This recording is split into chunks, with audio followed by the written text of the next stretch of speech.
Terima kasih kerana memilih channel ini untuk mendapatkan berita terbaru setiap hari. Bagi anda yang pertama kali berada dalam channel ini, sila pertimbangkan untuk tekan butang like, subscribe dan komen video ini untuk penambahbaikan pada video akan datang. Salam sejahtera Malaysia, selamat petang. Berita terkini dipetik daripada theedgemarkets.com. Bertajuk perbicaraan mengganggu laporan audit 1MDB. Baki keluar dari lembaga pengarah 1MDB kerana banyak perkara yang tidak sepatutnya. Berita ini dipetik daripada theedgemarket.com bertarikh 27 April 2022. Berita penuh. Selepas kurang setahun menganggotai lembaga pengarah 1MDB Development Berhad 1MDB, Tan Sri Muhammad Bakir Saleh tidak mahu terus kekal, begitu kecewa malah meluat. Adakah beliau dengan penyelewengan korporat dan muslihat yang meragukan di negeri itu? Syarikat pelaburan strategik yang dimilikinya. Penyesalannya kerana menerima tawaran untuk duduk dalam lembaga pengarah ditegaskan dalam pemerhatiannya bahawa setelah difikirkan saya tidak sepatutnya menerima untuk menjadi ahli lembaga pengarah 1MDB, katanya. Minggu lalu, memberi keterangan di hadapan Hakim Mahkamah Tinggi Mohamed Zaini Mazlan sebagai saksi pendakwaan ke-13 dalam bekas Perdana Menteri Datuk Seri Najib Razak dalam perbicaraan berterusan bekas Ketua Pegawai Eksekutif 1MDB Arul Kandasamy berhubung dakwaan mengganggu laporan audit 1MDB. Beliau menjelaskan bahawa kegelisahannya pada dasarnya mendidih turun kepada dua perkara. Pengurusan 1MDB tidak memperdulikan lembaga pengarah yang diketuai olehnya kerana mereka kelihatan mengambil arahan dari luar dan di atas lembaga, dan syak wasangkanya bahawa Najib entah bagaimana berada dalam lingkaran bayangan 1MDB berurusan dengan rakan kongsi Arab Saudi yang bukan saja tidak memberi manfaat kepada 1MDB, malah menyebabkan ia dibelenggu hutang. Bagi Bakir, fashion tergesa-gesa di mana 1MDB dibludos menjadi usaha sama JV dengan Petro Saudi International Ltd PSI Arab Saudi pada tahun 2009 bertentangan dengan amalan korporat yang baik. Tidak kisah bahawa pihak pengurusan bersedia melonggarkan kriteria tertentu. Walaupun 1MDB melabur sejumlah besar AS 1 bilion sebagai sebahagian daripada ekwitinya dalam syarikat JV 1MDB Petro Saudi Ltd terhadap aset rakan kongsinya di Arab Saudi yang kononnya bernilai 1.5 bilion US dollar. JV yang tergesa-gesa itu didorong oleh panggilan telefon daripada Najib untuk menyelesaikan JV, dan penghantaran seterusnya adalah 700 juta US dollar kepada Goodstar Ltd, sebuah syarikat yang bergabung dengan pembiaya buruan Lotte Jo atau Jolo yang melanggar arahan lembaga pengarah. Diketuai beliau meletak jawatan sebagai protes. Diperiksa balas oleh Peguam Najib, Peguam Kanan Tan Sri Muhammad Syafi Abdullah mengenai perkara yang berkisar terutama mengenai perjanjian JV antara 1MDB dan PSI pada tahun 2009.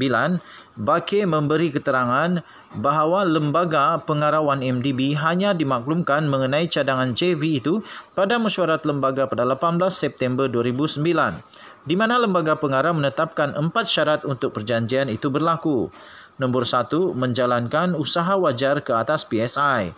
Nombor 2, penilaian profesional dan bebas bagi aset 1.5 bilion US dollar PSI untuk disuntik ke dalam JVCO.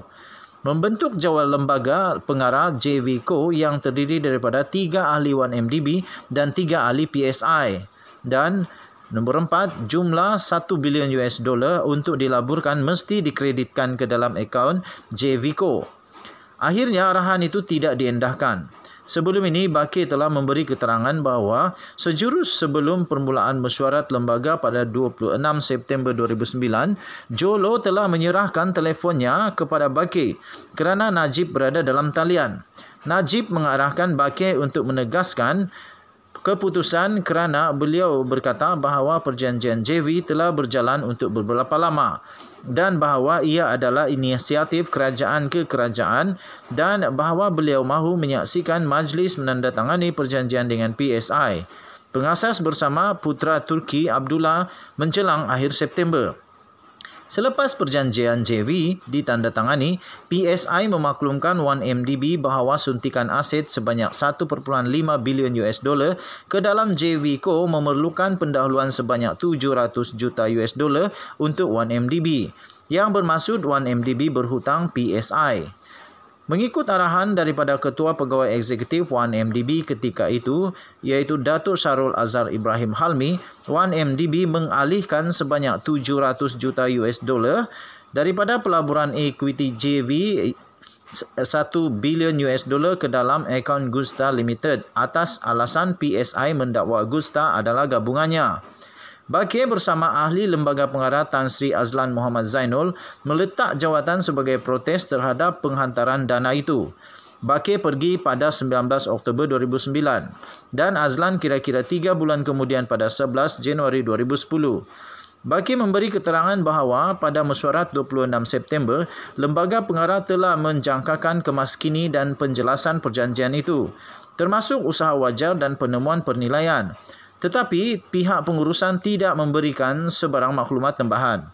Ditekan oleh panggilan telefon Najib dan majlis menandatangani perjanjian yang semakin hampir yang telah ditetapkan iaitu pada 28 September, hanya 2 hari selepas mesyuarat Lembaga Pengarah, lembaga memberikan kelulusan bersyarat JV.